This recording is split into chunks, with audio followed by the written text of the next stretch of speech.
পৌষ সংক্রান্তি মানে ঘরে ঘরে পিঠে পুলি তৈরির ধুম।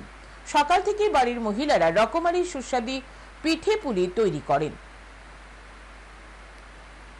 পৌষ পার্বণ নিয়ে গ্রাম ত্রিপুরার নানা রকমের রীতি প্রচলনও রয়েছে।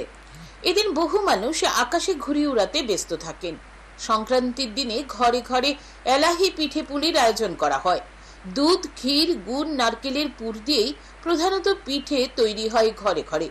সাধারণত অধিকাংশ বাড়িতেই যে কয়েকটি পিঠে বানানো হয় তা হলো পুলি পিঠে, পাটিসাপটা, গুড় পিঠা, গোকুল পিঠা। হরেক রকম পিঠার সম্ভার দেখা যায় গ্রাম ত্রিপুরায়। শহরে অবশ্য এখন সবটাই দোকানে মেলে, তবে অনেক বাড়িতে আবার ঐতিহ্য মেনে পিঠে তৈরি করেন মহিলারা। পিঠের সঙ্গে সংক্রান্তির দিনে তৈরি হয় অনেক বাড়িতে নতুন গুড় দিয়েও পায়েসও। নতুন চাল আর গুড়ের সেই গন্ধ বাঙালির আরেক ঐতিহ্য। সংক্রান্তির সেই ঐতিহ্যপূর্ণ নৈবেদ্য বহু বাড়িতেই সর্বপ্রথমে গৃহ দেবতাকে নিবেদন করা হয়।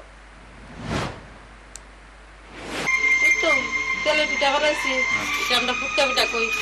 এরপর খোলা পিঠা বানাইছি শুধু গুড়ি আর নারকেল দিয়া। এরপর বুগি পিঠা বানাইছি, এটা তারা ফুলি পিঠা আমরা কই বুগি পিঠা বানাইছি, পাটিসাপটা বানাইছি।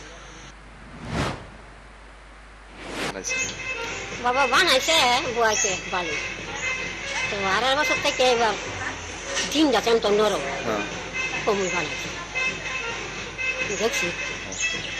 বাবা তোমরা তো আমরা দিচ্ছি না, আমরা ভোট করছি। যুগের পরিবর্তনেও পিঠে পুলি তৈরির ঐতিহ্য হারিয়ে যায়নি। মা মাসিরা এখনো তা ধরে রেখেছেন। Bureau report, news today.